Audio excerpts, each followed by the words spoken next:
Chapter 1 of The Game of Life and How to Play It. This is a Life and How to Play It by Florence Scovel Shinn. Chapter 1 The Game. Most people consider life a battle, but it is not a battle, it is a game. It is a game, however, which cannot be played successfully without the knowledge of spiritual law. And the Old and the New Testaments give the rules of the game with wonderful clearness. Jesus Christ taught that it was a great game of giving and receiving. Whatsoever a man soweth, that shall he also reap. This means that whatever man sends out in word or deed will return to him. What he gives, he will receive. If he gives hate, he will receive hate. If he gives love, he will receive love. If he gives criticism, he will receive criticism. If he lies, he will be lied to. If he cheats, he will be cheated. We are taught also that the imaging faculty plays a leading part in the game of life. Keep thy heart, or imagination, with all diligence, for out of it are the issues of life. Proverbs 4:23. This means that what man images, sooner or later externalizes in his affairs. I know of a man who feared a certain disease. It was a very rare disease and difficult to get, but he pictured it continually and read about it until it manifested in his body, and he died, the victim of distorted imagination. So we see, to play successfully the game of life, we must train the imaging faculty. A person with an imaging faculty trained to image only good brings into his life every righteous desire of his heart. Health, wealth, love, friends, perfect self-expression, his highest ideals. The imagination has been called the scissors of the mind, and it is ever cutting, day by day, the pictures man sees there, and sooner or later he meets his own creations in his outer world. To train the imagination successfully, man must understand the workings of his mind. The Greeks said, "Know thyself." There are three departments of the mind: the subconscious, conscious, and superconscious. The subconscious is simply power without direction. It is like steam or electricity, and it does what it is directed to. It has no power of induction. Whatever man feels deeply or images clearly is impressed upon the subconscious mind and carried out in minutest detail.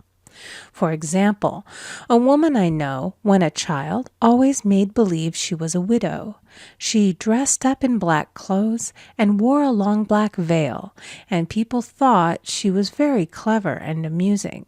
She grew up and married a man with whom she was deeply in love. In a short time he died, and she wore black and a sweeping veil for many years. The picture of herself as a widow was so impressed upon the subconscious mind, and in due time worked itself out regardless of the havoc created. The conscious mind has been called mortal or carnal mind. It is the human mind and sees life as it appears to be. It sees death, disaster, sickness, poverty, and the limitation of every kind, and it impresses the subconscious. The superconscious mind is the God mind within each man and is the realm of perfect ideas. In it is the perfect pattern spoken of by Plato, the divine design, for there is a divine design for each person. There is a place that you are to fill and no one else can fill, something you are to do which no one else can do. There is a perfect picture of this in the superconscious mind. It usually flashes across the conscious as an unattainable ideal, something too good to be true. In reality, it is man's true destiny or destination flashed to him from the infinite intelligence which is within himself.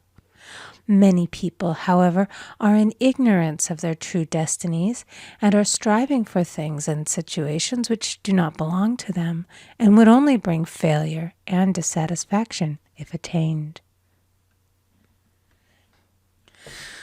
For example, a woman came to me and asked me to speak the word that she would marry a certain man with whom she was very much in love.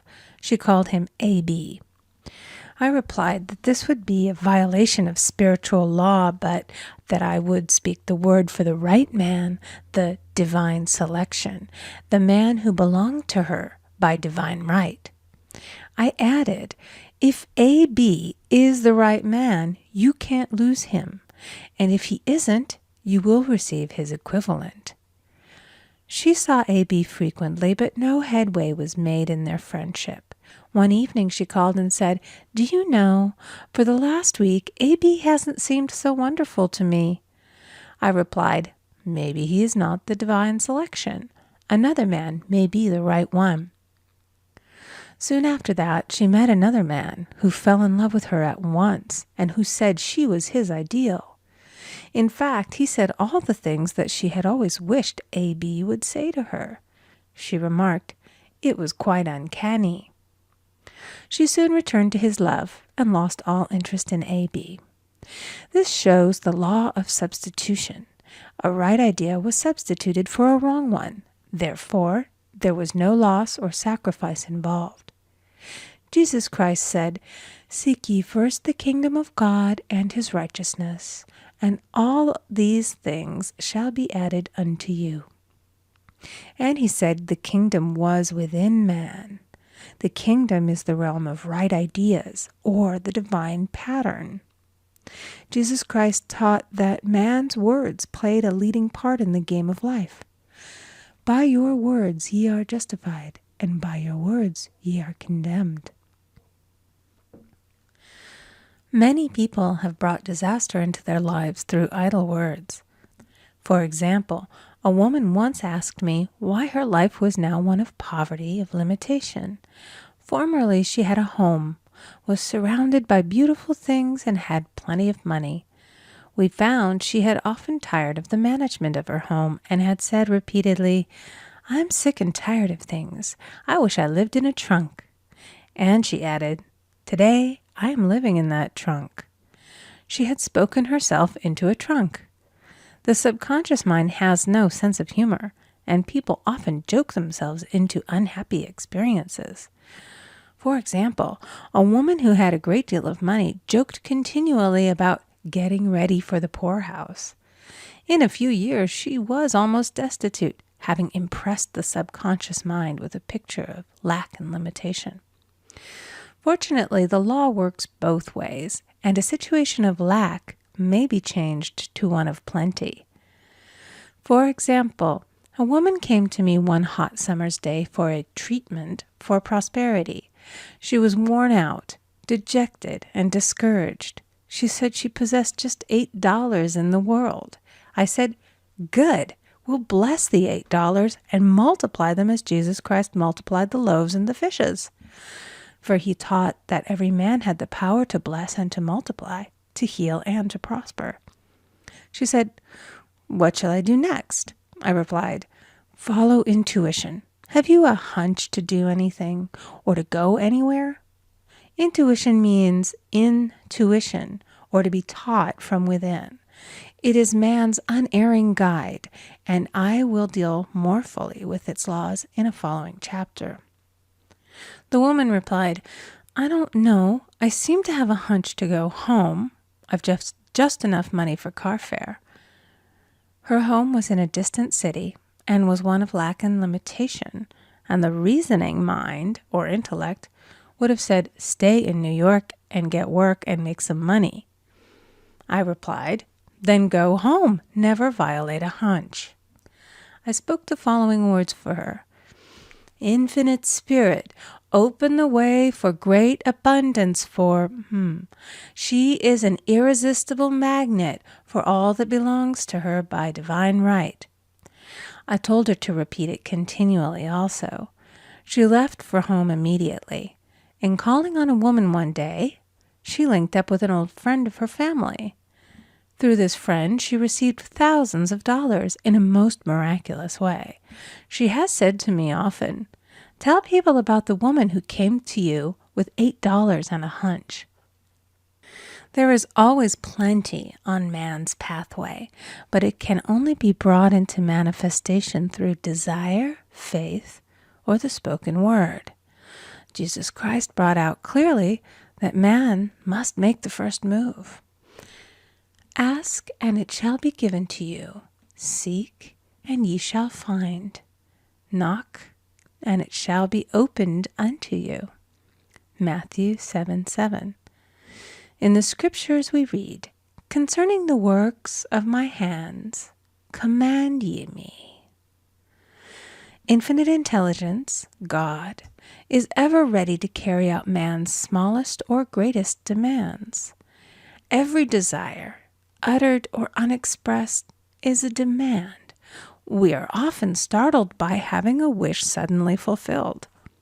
For example, one Easter, having seen many beautiful rose trees in the florist's windows, I wished I would receive one, and for an instant saw it mentally being carried in the door. Easter came, and with it a beautiful rose tree. I thanked my friend the following day and told her it was just what I had wanted. She replied, "I didn't send you a rose tree. I sent you lilies."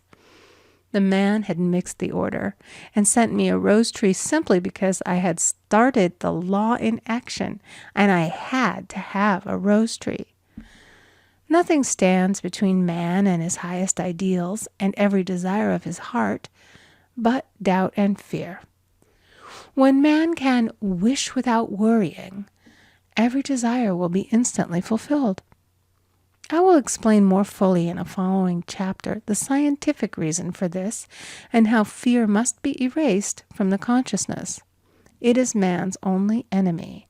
Fear of lack, fear of failure, fear of sickness, fear of loss, and a feeling of insecurity on some plane.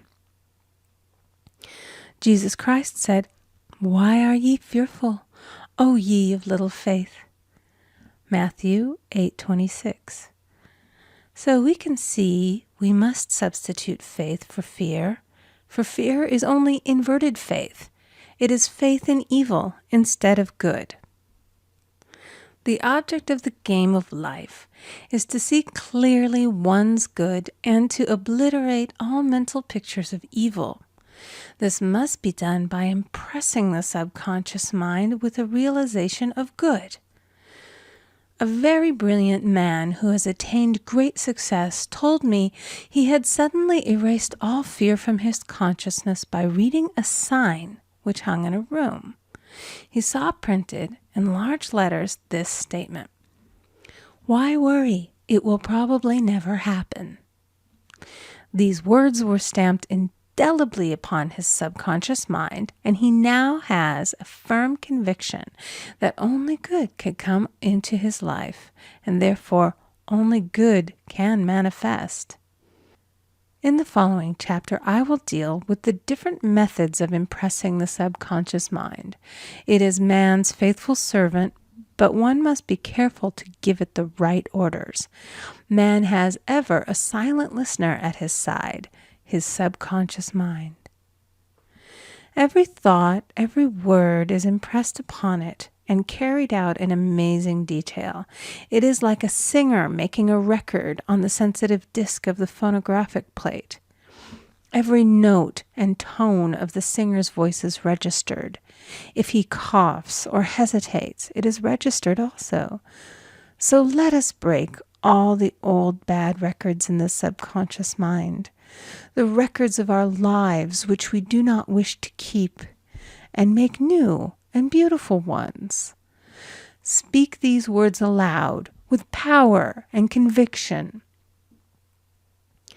I now smash and demolish by my spoken word every untrue record in my subconscious mind.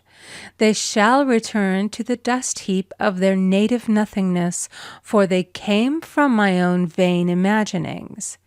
I now make my perfect records through the Christ within, the records of health, wealth, love, and perfect self-expression. This is the square of life, the game completed. In the following chapters, I will show how man can change his conditions by changing his words. Any man who does not know the power of the word is behind the times. Death and life are in the power of the tongue. Proverbs 18:21. End of Chapter 1. Recording by Amy Conger.